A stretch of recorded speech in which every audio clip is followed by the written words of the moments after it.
छप्पड़ दे विच ना एक डड्डू रहिंदा सी ते ओहदी यारी सप्प नाल लग गई। सप्प नूं आंदा भी तू किते मेरी बरादरी नूं डरा धमका के ना ते मैनू छप्पड़ दे डड्डूआं दा बादशाह बना दे तू, ते हर रोज़ एक डड्डू आई करी ते तू खाली करी। सप्प भी ओहदी इस पलीसी ते मन गया, उन्हें भी आख्या ठीक है। उन्हें आया सप्प, उन्हें डरा धमका के उस डड्डू नूं बादशाह बनाता डड्डूआं दा। हुण हर रोज़ सप्प ने आउणा, डराना धमकाना ते एक डड्डू खाना ते चले जाना। इस तरह वक्त चलदा रहा, सारे डड्डू मुक गए, सप्प सारे डड्डू खा गया।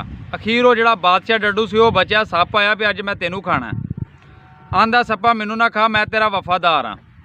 सप्प ने आख्या तू कहदा मेरा वफादार है, तू तो अपनी नस्ल का वफादार नहीं बनया, तू तो अपनी कौम नाल गरदारी कीती है अपनी हुकूमत बनाने वास्ते। मैं उन्होंने दसना चाहना कि जिहड़े अपनी कौम नाल गरदारी करके ते अपनी हुकूमत बनाते हैं ना, इन्हां दी भी बाहर इज्जत कोई नहीं हुंदी, इन्हां नूं भी गरदार आख्या जाता है। ते जिन्हां दी घर इज्जत ना होवे उन्हां दी बाहर भी इज्जत कोई नहीं हुंदी।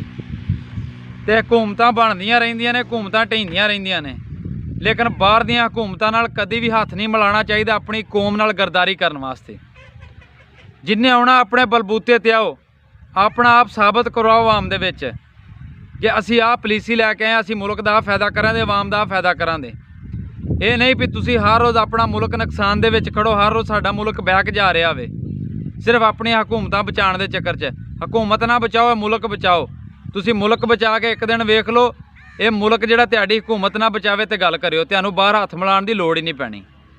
ते बाकी मेरी दुआ है अल्लाह पाक इन्हां गरदारां तो सानूं बचावे ते अपने हिफ्ज़ो मान च रखे।